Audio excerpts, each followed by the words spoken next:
হচ্ছে চাষি ভাইদের নিজস্ব অনুষ্ঠান কিষাণ বাণী।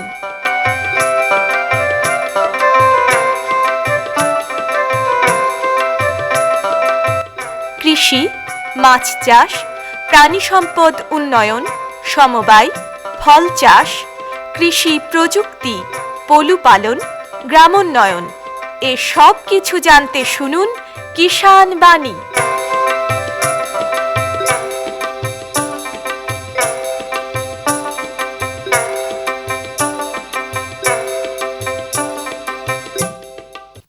শ্রোতা বন্ধুদের অনেক অনেক প্রীতি ও শুভেচ্ছা জানিয়ে শুরু করছি ভারত সরকারের কৃষি ও কৃষক কল্যাণ মন্ত্রকের কৃষি সহযোগ ও কৃষক কল্যাণ দপ্তরের সহায়তায় অনুষ্ঠান কিষাণ বাণী। আজ কিষাণ বাণী অনুষ্ঠানে আমরা একজন কৃষক বন্ধুকে পেয়েছি। এসেছেন মুর্শিদাবাদ জিয়াগঞ্জ ব্লকের চন্দ্রহাট গ্রাম থেকে হাবিবুর রহমান বিশ্বাস। হাবিবুর রহমান বিশ্বাসের যে চাষবাস, সেই চাষবাসের কথা আমরা শুনবো। হাবিবুরদা, নমস্কার আপনাকে। নমস্কার। বয়স কত হলো হাবিবুরদার? বয়স 50 অ্যাবাভ। 50 অ্যাবাভ। কে কে আছে সংসারে? সংসারে 2 ছেলে, স্ত্রী, মা। 5 জনের সংসার নাকি? হ্যাঁ। সংসার পুরোটাই কি চাষের উপর নির্ভর? হ্যাঁ, পুরোটাই চাষের উপর নির্ভর। তাছাড়া গাই গরু আছে। গরুও পোষেন? হ্যাঁ। কটা আছে গরু? আপাতত এখন দুটো গাই আছে। কি গাই? মানে একটা বকন, একটা গাই আর কি। আচ্ছা, একটা বকন, একটা গাই। দুধ হচ্ছে নাকি? আপাতত বন্ধ। কি বিয়েছে নাকি? না, বাচ্চা দেবে? বাচ্চা না, নতুনভাবে একটা মানে গাভীন হয়েছে আর কি। ও, নতুনভাবে এবার প্রথম গাভীন হলো নাকি? না, এটা তৃতীয়বার। আচ্ছা, বাচ্চা কবে হবে? 10 মাস বাদ দিয়ে। এখন ক মাস? এই মাস এখন 1.5 মাস মতো, মানে আর 8-9 মাস আর কি। এমনি চাষের জমি কতটা আছে? বিঘা তিনেক মতো আছে। 3 বিঘে? হ্যাঁ। চাষ হয়? হ্যাঁ, চাষ হয়। সেচ ব্যবস্থা আছে? হ্যাঁ, আছে। তার মানে কি বছরে আমরা 3টে ফসল পাবো? হ্যাঁ, অবশ্যই 3টে ফসল পাওয়া যায়। তো সারা বছর ধরে কি করেন? ধান, পাট, ভুট্টা, তারপর সবজি, এই সমস্ত চাষ করি আর কি। সব রকমই কিছু কিছু করা হয়। সবজির মধ্যে কি আছে এখন? এখন আছে করলা। কতটা জমিতে করেছেন? কাঠা 15 জমিতে। কাঠা 15? এটা কবে নাগাদ বুনেছেন? এটা লাগিয়েছি পৌষ মাসে। গত পৌষ? হ্যাঁ, গত পৌষ। আবার তো প্রায় তো পৌষ আসতে চললো, মানে আরো দেরি আছে যদিও। তো এখন কি শেষের দিকে না কি? হ্যাঁ, এখন শেষের দিকে আর কি। এখন শেষের দিকে। কি জাতের করলা মূলত 3 জাত আছে। একটা বড়, একটা ভীষণ মাঝারি, মোটা লম্বা হয়, আর একটা মাঝারি, আর একটা একদম ছোট, যেটাকে উচ্ছে বলে। হ্যাঁ, উচ্ছে বলি যেটা। আমার ওটা আছে মাঝারিটা, মানে হ্যাঁ, কোনোটা 1.5 ইঞ্চিও হয়। 1.5 ইঞ্চিও হয়। আচ্ছা, এটা ফলনটা কবে থেকে ধরতে শুরু করেছে আপনার? মোটামুটি ওই ফাল্গুন মাসের শেষের থেকে। মাঘ, ফাল্গুন, চৈত, বৈশাখ, জ্যৈষ্ঠ, আষাঢ়, শ্রাবণ, 4-5 মাস প্রায় আপনার ফল দিচ্ছে। আচ্ছা, তো কেমন ফলনটা? ফলন খারাপ না। তার মানে আপনার ওই জমিটাতে প্রায় আমার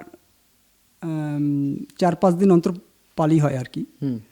সপ্তাহে কি একদিন তোলেন নাকি? না, 4-5 দিন অন্তর। ও, 4-5 দিন অন্তর, মানে সপ্তাহে একদিনই হচ্ছে।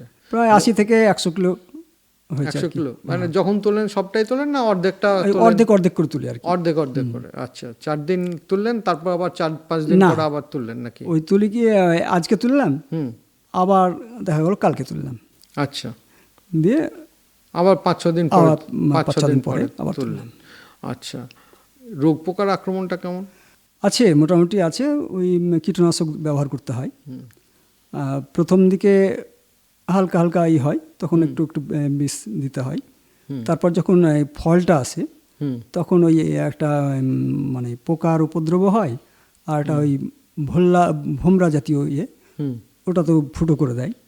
তার জন্য বিষ ফিস দিই, সেরে যায়। আচ্ছা, এটা কি মাচাই করেছেন না এতে? হ্যাঁ, মাচাই করা। মাচা কি মানে শক্তপোক্ত মাচা না কি দিয়ে মাচাটা তৈরি করেছেন? মাচাটা প্রথমে আপনার ওই বাঁশ দিয়ে মানে খুঁচ পোতা হয়েছে। তার উপরে তার টাঙানো হয়েছে, তার টাঙানোর পরে আপনার কর্ড দিয়ে ওটাকে বোনানো হয়েছে, দিয়ে তার উপরে উঠছে।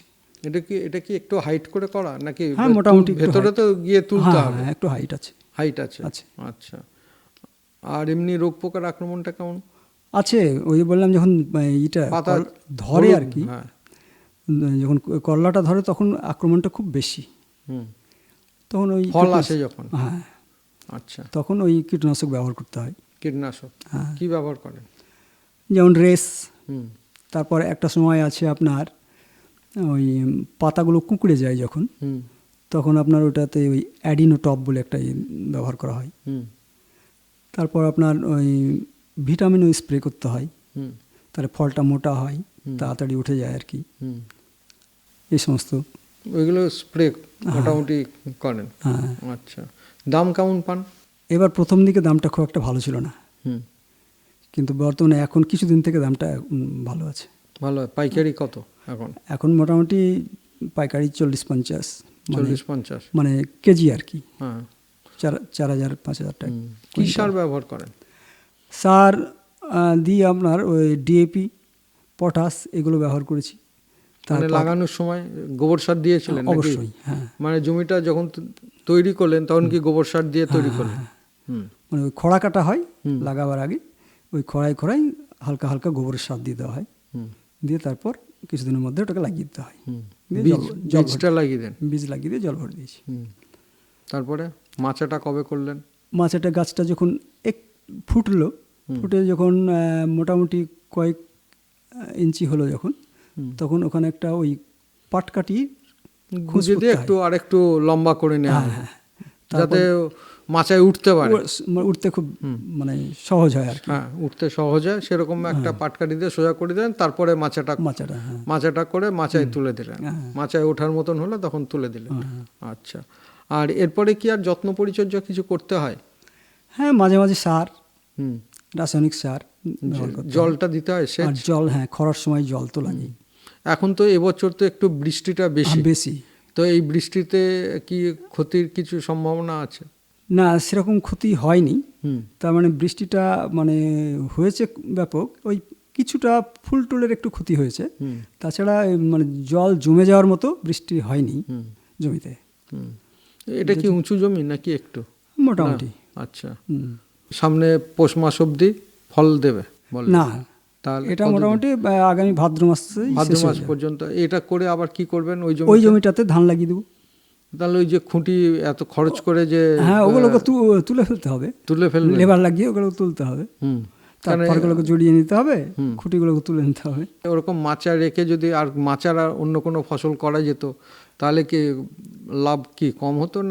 না, লাভ হতো, কিন্তু মানে যদি মোটা বৃষ্টি হয় তাহলে ওই জমির উপর দিয়ে আবার যদি জল গড়ে তখন সবজি চাষ আর হবে না, যার জন্য ধানটা করতে হবে আর কি। আচ্ছা, তো এটা তো একটা ভালো খরচ আছে আপনার ওই মাচা করাতে। হ্যাঁ, অবশ্যই। আর এছাড়া আর কি আছে বললেন? ভুট্টা কি জাতের ভুট্টা? এটা হচ্ছে কাবেরী 50। কতটা জমিতে করেছেন? ভুট্টা প্রায় বিঘা খানিক। হ্যাঁ। প্রত্যেক বছর করেন ভুট্টা? হ্যাঁ, প্রায় করি। প্রত্যেক বছর? হ্যাঁ। কোন সময় করেন? ভুট্টা চাষটা 12 মাসই হয়। তার মধ্যে আপনার এখন আমার ভুট্টা এখন যেটা আছে সেটা লাগিয়েছি ওই চৈত্র মাসে। গত চৈত্র না এই চৈত্রতে? এই চৈত্র। আচ্ছা, ওটা ভাদ্র মাসের মধ্যে উঠে যাবে। ভাদ্র মাসের মধ্যে উঠে যাবে, দিয়ে তারপর কি আবার করবেন শীতকালীন কিছু? হ্যাঁ, অবশ্যই ভুট্টা করবেন। আবার ধান লাগাবো, ধান লাগিয়ে ধান তুলে আবার ভুট্টা লাগাবো। ভুট্টাতে লাভটা কেমন? আপনাদের ওই এলাকা থেকে তো শুরু হয়েছে প্রায় লালগোলা অবধি, এখন প্রায় ভুট্টা চাষটা বেশ ভালোই হচ্ছে। মানে অন্যান্য ব্লক থেকে আপনাদের ওই ব্লক বা ভগবানগোলা বলুন, লালগোলা বলুন, এইসব এলাকাতে এখন ভুট্টা চাষ ব্যাপক পরিমাণে হচ্ছে। তো কেমন লাভটা কেমন? লাভটা হচ্ছে, অবশ্যই লাভ আছে, লাভ আছে। কারণ হচ্ছে আপনার একটা জমিতে খুব যদি মোটামুটি হয় 15-16 কুইন্টাল, মানে ফলনটা ভালো হয়, দামটাও পাওয়া যায়, দামটাও মোটামুটি ভালো। তার মানে অন্যান্য চাষের থেকে আমার মনে হয় এই সময় ভুট্টা চাষ করাটা কি সব থেকে ভালো? অবশ্যই। মানে রোগ পোকার আক্রমণটা কেমন? হ্যাঁ, রোগ পোকার আক্রমণটা আছে। যেমন এই সময়ে গ্রীষ্মকালীন যেটা ব্যাপক পোকার আক্রমণ, ওই তখন খুব ঘন ঘন বিষ দিতে হয়। আচ্ছা। নাহলে পরে ওই মানে পোকা মানে ছাড়ানো যায় না আর কি। দিয়ে ওই বিষ দিয়ে তখন ওটাকে ছাড়ানো হয়। বিষ দিলে ছাড়ে তো? হ্যাঁ, মোটামুটি ছেড়ে যায়। হ্যাঁ। এরপরে শীতকালে কি খরচটা কম হয় নাকি? শীতকালে পোকার আক্রমণটা কম, কিন্তু লং টাইম, যার জন্য ওটা সেচ ফেসটা একটু বেশি লেগে যায়। আচ্ছা, সেচটা বেশি লাগে, মানে জল সেচটা। হ্যাঁ। আর একটু বেশি সময়ও লাগে? হ্যাঁ, সময়ও একটু লাগে, প্রায় 5-6 মাস লেগে যায়। দাম কি ওরকমই পাওয়া যায় নাকি? ভুট্টার দাম 12 মাস প্রায় একই রকম থাকে। একই রকম থাকে? হ্যাঁ। আর এমনি খান ভুট্টা? হ্যাঁ, অবশ্যই খাওয়া হয়। কি খান ভুট্টার? ভুট্টার রুটি খাওয়া হয়, রুটি, ভুট্টার ছাতু, হ্যাঁ, আপনার এর সঙ্গে মিশিয়ে ছোলা চাল ভাজায় মিশিয়ে দিয়ে ছাতু করা যায়। আবার ভুট্টা আপনার গরুকে খাওয়ানো যায়। গরুকে খাওয়ানো যায়। ভুট্টা মানে গাছও তো মানে গাছও খাই। হ্যাঁ, বাড়িতে গরুও তো আছে বলেন, এটা তো একটু সুবিধা হয়েছে নাকি ভুট্টার? ওই যে হারভেস্টিং করার পর ওইগুলো কি খাওয়ানো যায়? হ্যাঁ, খাওয়ানো যায়। আচ্ছা, না খাওয়ার খরচটা একটু কম হয়। তার মানে ভুট্টা গাছে ফেলার কিছু নেই নাকি? না, আবার ওই শেষখানে যে মুচার এগুলো থেকে যায়, সেগুলো আবার জ্বালানি হিসাবে ব্যবহার হয়। জ্বালানি হিসাবে ব্যবহার হয়, মানে সব দিক থেকেই কলা গাছের মতো একদম, মানে সব কিছুই যেমন কলা গাছের খাওয়া যায় সেই রকমই প্রায়। তো এমনি চাষবাস করে কেমন আছেন? আছে, তার মানে কিছু করতে পেরেছেন?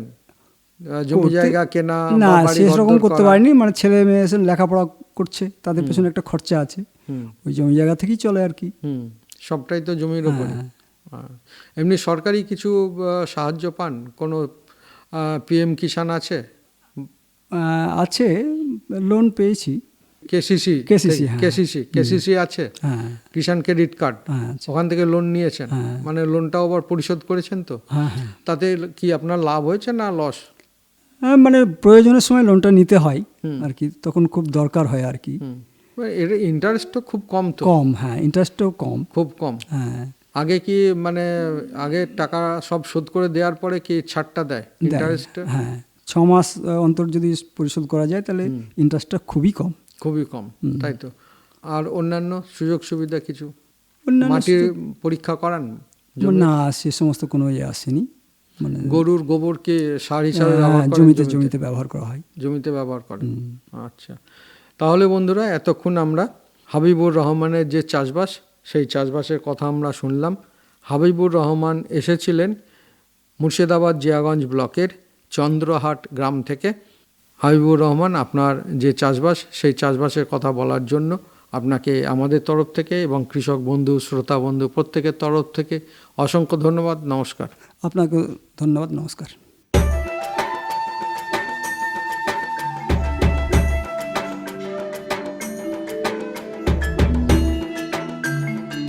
আমি 2015-16 সাল থেকে পাম অয়েল চাষ করছি।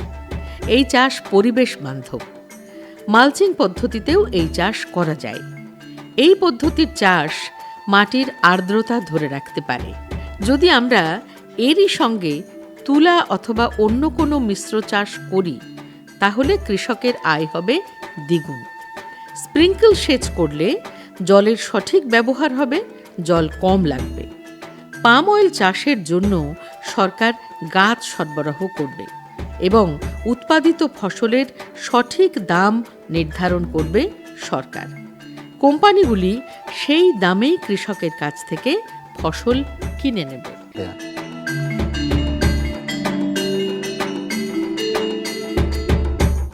পরবর্তী প্রসঙ্গে যাওয়ার আগে শুনে নিই লোকগীতি। শিল্পী পিন্টু বালা।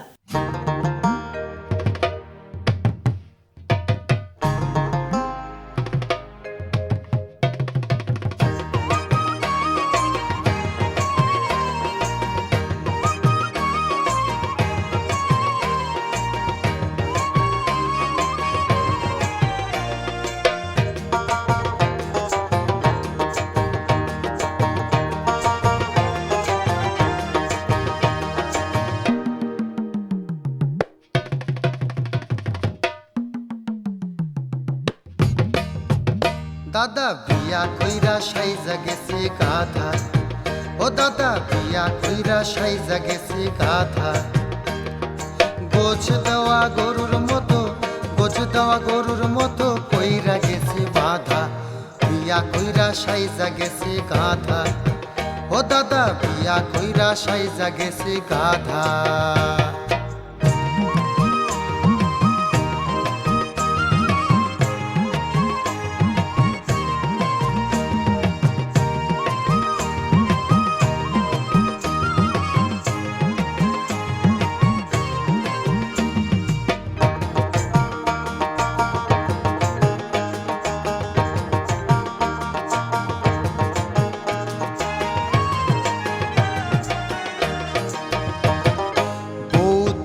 কোথাও আর নড়তে নাহি পারি, ইচ্ছা বলতে নাই গো কিছু, বিপদ আমার ভারী।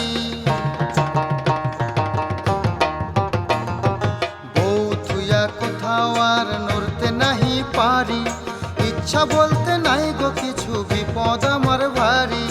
তার হাসাতে হাসতে হয়, তার হাসাতে হাসতে হয়, তার কাঁদাতে কাঁদা, বিয়া কইরা সাইজা গেছে গাধা, ও দাদা বিয়া কইরা সাইজা গেছে গাধা।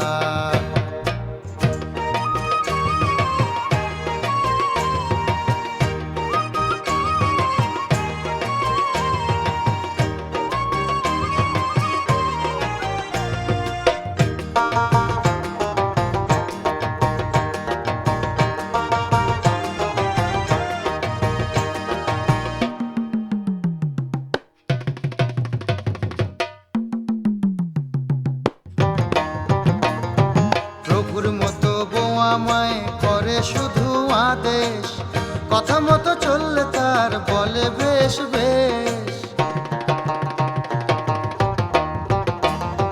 প্রভুর মতো বউ আমায় করে শুধু আদেশ, কথা মতো চললে তার বলে বেশ বেশ। পানের থেকে খসলে চুন, পানের থেকে খসলে চুন, বলে হারাম জাদা, বিয়া কইরা সাইজা গেছে গাধা, ও দাদা বিয়া কইরা সাইজা গেছে গাধা।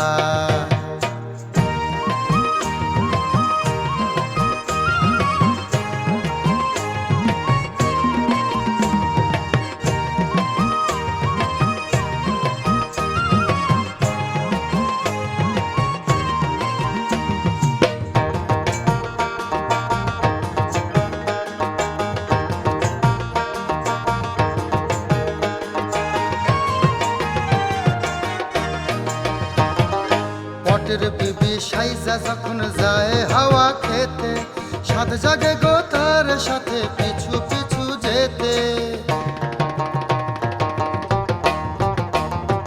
পটের বিবি সাইজা যখন যায় হাওয়া খেতে, সাত জাগে গো তার সাথে পিছু পিছু যেতে।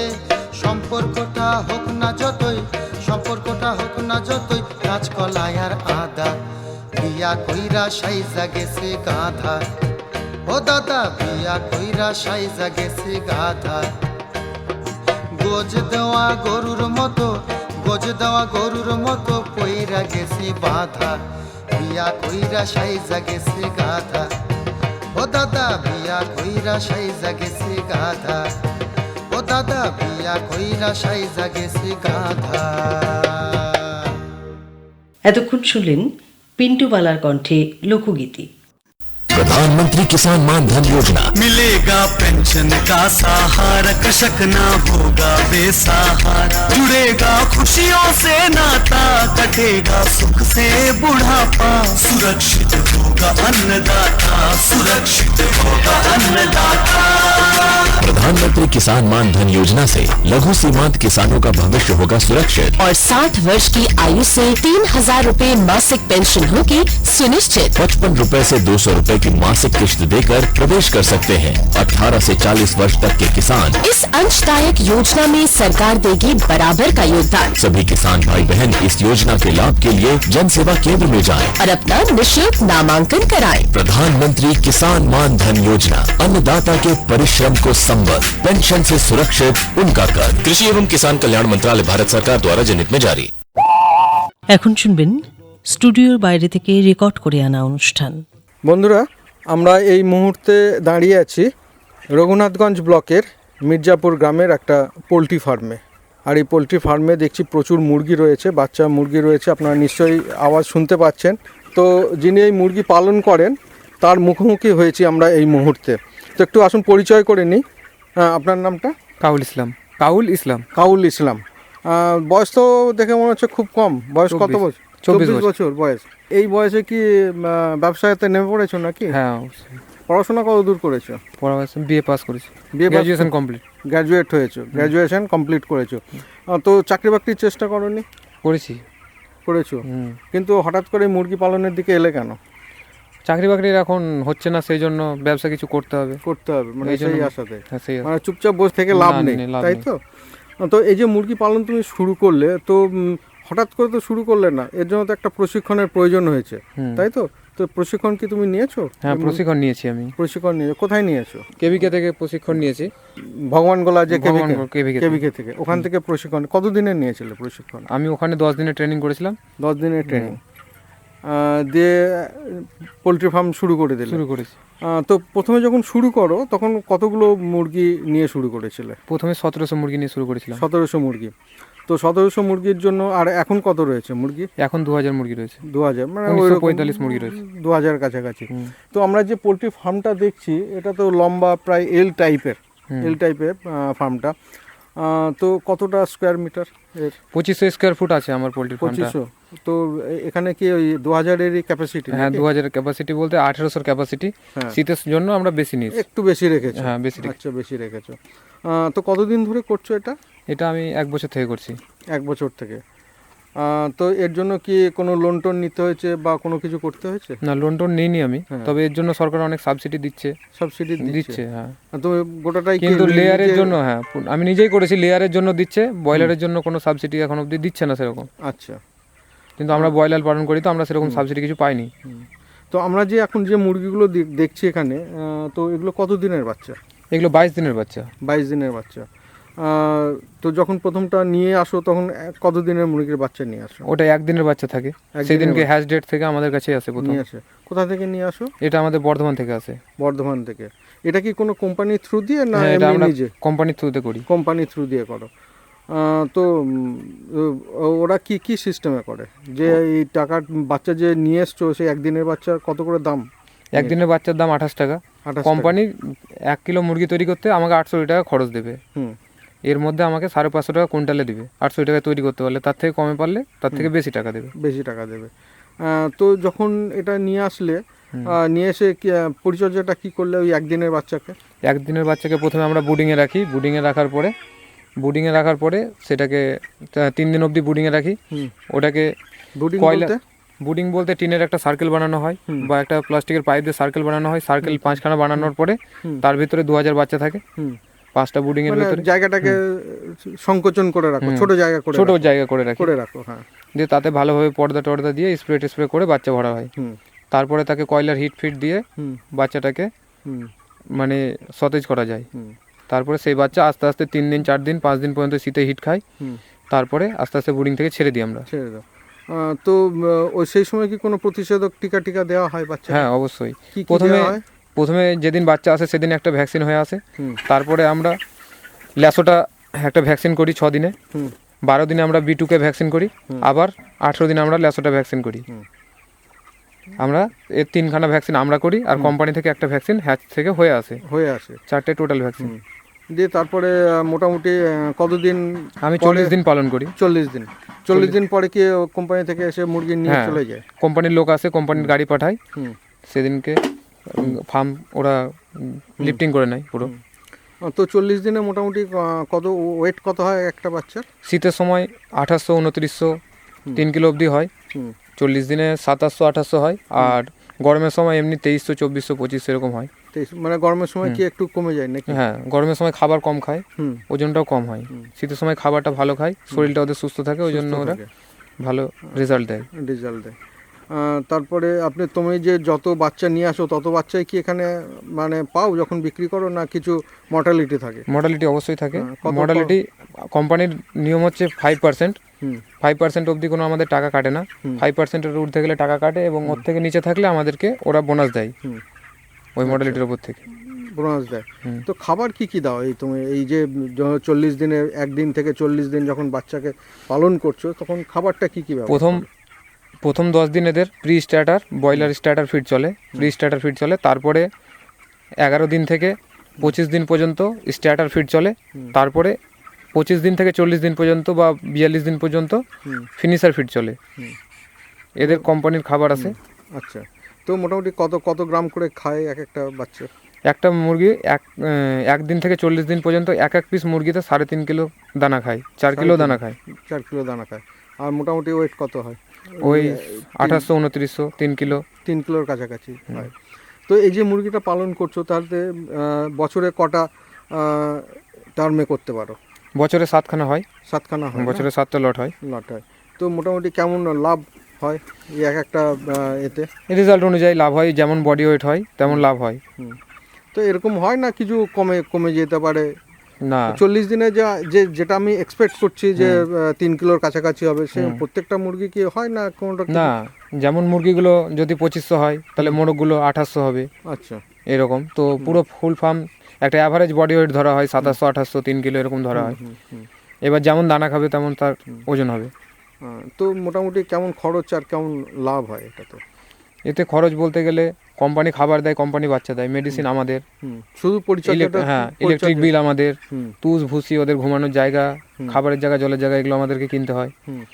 এবং এদের পেছনে প্রত্যেক লটে, যেটা প্রথম লটের কথাটা বাদ দিয়ে, মানে খাবারের জায়গা, জলের জায়গা একবার কিনে নিলে তো আর কিনতে হয় না। এবার এগুলো বাদ দিয়ে প্রত্যেক লটে হয়তো 2000 মুরগির পেছনে আমাদেরকে 10,000 টাকা খরচা করতে হয়। 30-40 হাজার টাকা পেমেন্ট থাকে, 20,000 টাকা মতো টিকে, 25,000 টাকা টিকে, এরকম 40 দিনে মোটামুটি 20 থেকে 25,000 টাকা 40 দিনে থেকে যায়। তো কেউ যদি কোনো বেকার যুবক যদি এই ধরনের ব্যবসা করতে যায় তা কি বলবে? অবশ্যই ভালো জিনিস, সে যদি পরিশ্রম করতে পারে খুব ভালো জিনিস। তার কারণ এই ব্যবসাতে কোনো কম্পিটিশন নেই, যে যেমন রেজাল্ট করবে তার তেমন প্রফিট হবে। হ্যাঁ, কোম্পানি তো চাইছে ফার্ম করুক, কোম্পানি তো বাচ্চা দিচ্ছে, নিজেকে ফার্মটা শুধু তৈরি করতে হচ্ছে, বাচ্চা তো কোম্পানি দিচ্ছে। আজ আমার নিজে আমি 2000 বাচ্চা করতে গেলে 4 লাখ টাকা এই ফার্মটাতে খরচ আছে, বাচ্চা থেকে, খাবার থেকে, সেগুলো তো আমাদেরকে করতে হচ্ছে না, সেগুলো কোম্পানি। কোনো খাবে যদি হয়তো কিছু লস খেতে যায়, সেটা হয়তো কোম্পানি কিছুটা মেনটেন করে, আমাদের হয়তো পরিচর্যাটা, আমাদের খাটনিটা লস হয়, কিন্তু হিউজ টাকা তো আমাদের লস হয় না। মানে ইনভেস্ট করতেও না, ইনভেস্ট এরকম করতে হয় না হয়তো। হ্যাঁ, নিজের জায়গার উপরে ফার্মটা করতে হবে। সামনের দিকে চিন্তা কি? আরও ফার্ম বাড়ানোর ইচ্ছা আছে এখানে, যদি সেরকম পারি তো হ্যাচারি খোলার ইচ্ছে আছে, বাচ্চা তৈরি করবো, মুরগি বাচ্চা তৈরি করবো। এগুলো তো এই যে মুরগিগুলো সেগুলো তো আমাদের শুধু মাংস খাওয়ার জন্য? এগুলো মাংস খাওয়ার জন্য, ডিমের জন্য নয়। লেয়ার এগুলো ব্রয়লার। হ্যাঁ, আর লেয়ারগুলো ওখানে, লেয়ারগুলো আলাদা। বেশ, তোমার মুরগি পালন সম্পর্কে আমরা অনেক কথাই শুনলাম। এর জন্য আমাদের তরফ থেকে এবং আমাদের যারা কৃষক বন্ধু, শ্রোতা বন্ধু রয়েছে তাদের তরফ থেকে তোমাকে অসংখ্য ধন্যবাদ। নমস্কার। এতক্ষণ শুনলেন স্টুডিওর বাইরে থেকে রেকর্ড করে আনা অনুষ্ঠান।